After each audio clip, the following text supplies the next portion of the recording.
আসসালামু আলাইকুম ওরহমতুল্লাহ। হিন্দু ভাই বোন যদি দেখে থাকেন তাহলে তাদেরকে আদাব। তো আজকে আমি নিয়ে আসলাম নতুন রেসিপিটি হচ্ছে আলু দিয়ে গোলাপ ফুল পিঠা।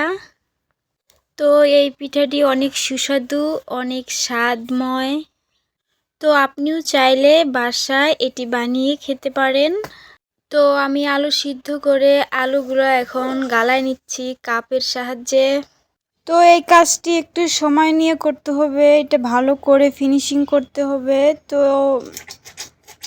এখন একটু লবণ দিয়ে দিচ্ছি পরিমাণ মতো, মরিচের গুঁড়া দিয়ে দিলাম, হলুদ দিয়ে দিলাম। এখন একটু তেল দিয়ে দিব, বেশি দিব না, একটু দিব। তো এটা এখন মাখিয়ে নিব। এখন এটাতে ময়দা দিয়ে দিচ্ছি। আগে এটা মাখাই নিচ্ছি, তারপরে ময়দাটা দিয়ে দিব।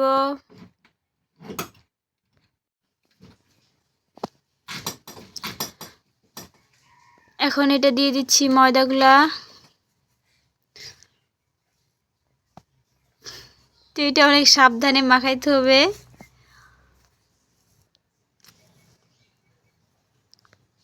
এই কাজটি ধীরে ধীরে সময় নিয়ে ভালো করে করতে হবে, ভালো করে মিক্সার করতে হবে।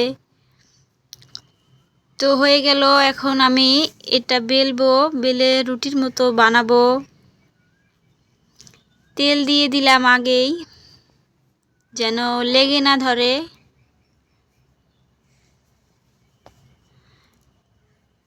তো এটা রুটি যেমন হবে পাতলা, ঠিক তেমনই হবে।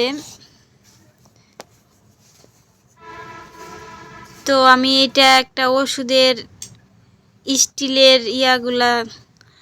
বোতলের মুখাগুলো নিয়ে নিছি। তো এইভাবে আমি কেটে নিলাম। কেটে নেওয়ার পরে এখন একটার উপরে আরেকটা রাখবো, এইভাবে করে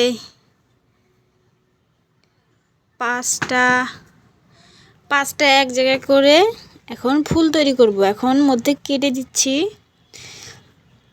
দেখতেই পারতেছেন কত সুন্দর ফুল হয়ে গেল।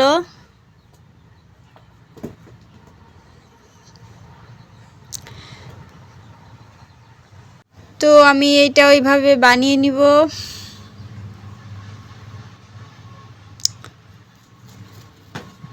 একই পদ্ধতিতে এটা ওইভাবে বানিয়ে নিচ্ছি।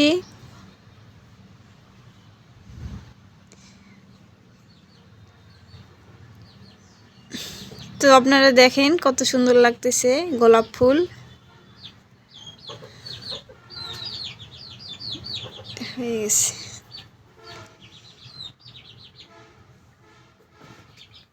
তো আমি এটা ওইভাবে বানিয়ে নিব একই নিয়মে।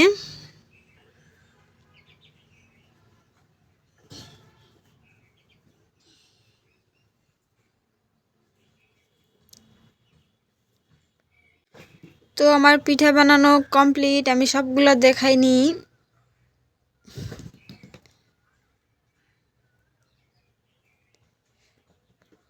তো আপনারা দেখতে পারতেছেন কত সুন্দর লাগতেছে পিঠাগুলা।